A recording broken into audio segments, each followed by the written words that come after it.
అందరికీ హాయ్ అండి. ఈరోజు వీడియోలో సజ్జలతో హెల్తీగా బూరెల రెసిపీ చూపిస్తాను. బూరెలంటే స్వీట్ అనుకుంటున్నారా? కాదండి, స్పైసీగా చాలా టేస్టీగా ఉంటాయి. వీటిని మనం డిన్నర్గా కానీ లేదంటే టిఫిన్గా కూడా తినొచ్చు. అస్సలు ఆయిల్ పీల్చుకోవు, లైట్గా ఉంటాయి సజ్జలతో, కాబట్టి చాలా హెల్తీ. తప్పకుండా ట్రై చేయండి.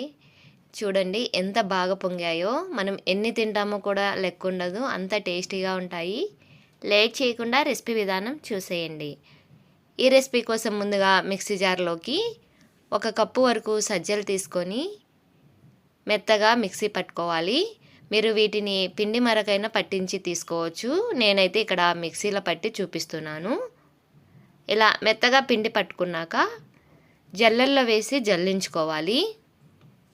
కంపల్సరిగా జల్లించుకోవాలండి. జల్లించుకుంటేనే మనకి నీట్గా బ్రేక్ అవ్వకుండా పొంగుతూ వస్తాయి.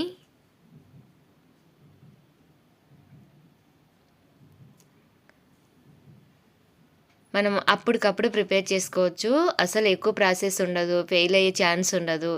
చాలా టేస్టీగా హెల్తీగా ఉంటాయి. తప్పకుండా ట్రై చేయండి. ఇలా వేసినంత తీసేసుకొని పిండిని పక్కన పెట్టుకోవాలి. నాకు 1 కప్పు సజ్జలకి ఇంత పిండి వచ్చింది.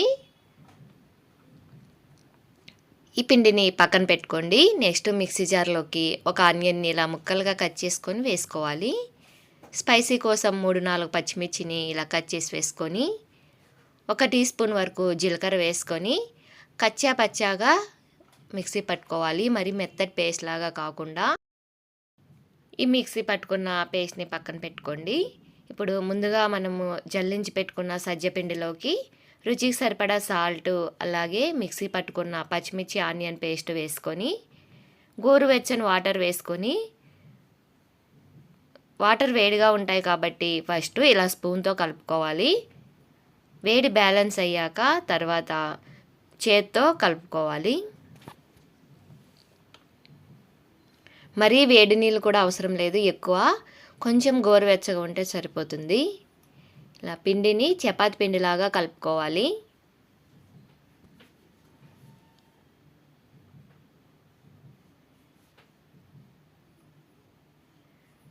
ఇలా సాఫ్ట్గా చపాతి పిండిలాగా కలుపుకొని కొంచెం పిండిని తీసుకోవాలి. చిన్న బాల్లాగా చేసుకొని ఏదైనా కవర్ మీద కానీ లేదంటే క్లాత్ని వాటర్లో తడిపేసి, వాటర్ లేకుండా గట్టిగా పిండేసుకొని దాని మీద ఇలా పెట్టేసుకొని, మరీ పల్చగా కాకుండా మందంగా కాకుండా నేను వీడియోలో చూపిస్తున్న విధంగా ఒత్తుకోవాలి. ఇలా ఒత్తుకుంటే సరిపోతుంది. ఇప్పుడు దీన్ని తీసేసుకొని డీప్ ఫ్రై కోసం ఆయిల్ వేడి చేసుకొని, ఆయిల్ బాగా హీట్ అయ్యాక వేసుకోవాలి. ఆయిల్ హీట్గా ఉంటేనే మనకి పొంగుతూ వస్తుంది, లేదంటే పొంగవు. ఫస్ట్ 1-2 పొంగకపోవచ్చు, కానీ తర్వాత వేడి బాగుంటుంది కాబట్టి ఆయిల్ చాలా బాగా పొంగుతూ వస్తాయి. ఇలా మనము ఆయిల్ ఎన్ని పడితే అని వేసుకోవచ్చు. నేను ఇక్కడ వీడియో తీస్తున్నాను కాబట్టి ఒక్కొక్కటి చూపిస్తున్నాను.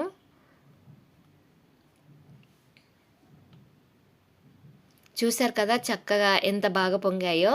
అస్సలు ఆయిల్ అబ్జర్వ్ చేసుకోవు. సజ్జలు హెల్త్కు చాలా చాలా మంచిదండి. వీటిని డిన్నర్లో కానీ టిఫిన్గా కానీ పప్పులో సర్వ్ చేసుకుంటే సూపర్గా ఉంటాయి. ఇలా బాగా కలర్ వచ్చాక తీసేసుకోవడమే. నేను నెక్స్ట్ వన్ కూడా చూపిస్తున్నాను చూడండి. ఇలా ప్రతి సజ్జ బూర కూడా పొంగుతూ చాలా బాగా వస్తుంది. తప్పకుండా ట్రై చేయండి. మీరు ట్రై చేస్తే మాత్రం ఎలా వచ్చాయో మర్చిపోకుండా నాకు కామెంట్లో చెప్పండి.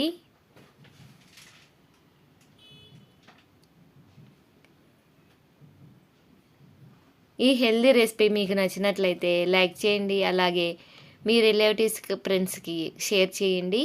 ఫర్దర్ వీడియోస్ కోసం మన ఛానల్ని సబ్స్క్రైబ్ చేసుకోండి. Thanks for watching.